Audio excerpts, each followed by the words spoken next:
भजी तर प्रत्येकाच्या घरी बनतेच, पण ह्या पद्धतीने बनवली तर हीच पद्धत तुम्ही पुढे जाऊन वापराल. इतकी चविष्ट आणि कुरकुरीत लागते ना की सगळ्या भज्या यासमोर फेल आहेत. तर चला पाहूया आपण ही भजी कशी बनवायची ती. सर्वप्रथम आपण एका पातेल्यामध्ये काही जिन्नस भिजत घातलेले आहेत. इथे आपण 3 प्रकारच्या डाळींचा वापर केलेला आहे. मूग डाळ, तूर डाळ आणि मसूर डाळ, आणि त्यासोबतच तांदळाचा पण वापर केलेला आहे.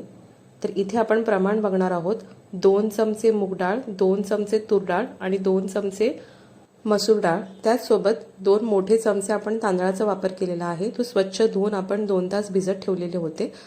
तर वाटण करण्याच्या आधी पूर्ण पाणी निथळून आपल्याला ह्याची फाईन पेस्ट करून घ्यायची आहे. शक्य तितकं पाणी कमी वापर करायचा आहे.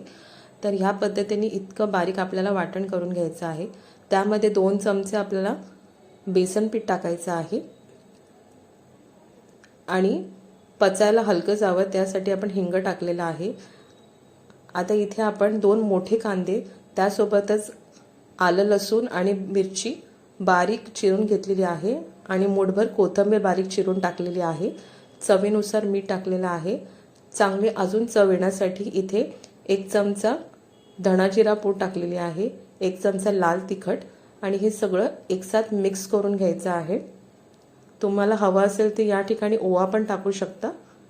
तर व्यवस्थित मिक्स करायचं आहे. पाण्याचा वापर अजिबात इथे करायचा नाही आहे, कारण आपण डाळी सगळी भिजून घेतलेली आहे, त्यामध्ये पाण्याचा अंश असतो. त्यामुळे भजी खूप छान बनते. तर पाण्याचा किती कमी वापर कराल तेवढी तुमची भजी अशी कुरकुरीत होईल इथे.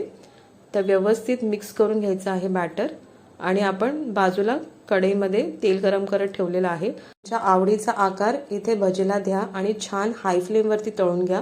लो किंवा मीडियम फ्लेमवरती तळू नका. ते केल्याने भजी जास्त तेल पिणार, त्यामुळे हाय फ्लेमवरती छान तळून घ्या. इथे छान असा ब्राउनिश कलर आला की आपल्याला टिश्यू पेपरवरती काढून घ्यायची आहे त्या भजी. ही भजी छान लागते नेहमीच्या भजीपेक्षा, कारण का खूप वेगवेगळ्या प्रकारच्या डाळी इथे आपण वापरलेल्या आहेत. तुम्ही पण ह्या पद्धतीने एकदा करून पहा आणि मला सांगा तुमचा अनुभव काय आहे तो. पण खरंच सांगते खूप छान लागते. तुम्ही एकदा करून पहा तर तुम्हाला कळेल ह्याची चव नक्की काय ते. तर ह्या पद्धतीने एकदा करून पहा आणि मला सांगा कशी झाली रेसिपी. तोपर्यंत धन्यवाद.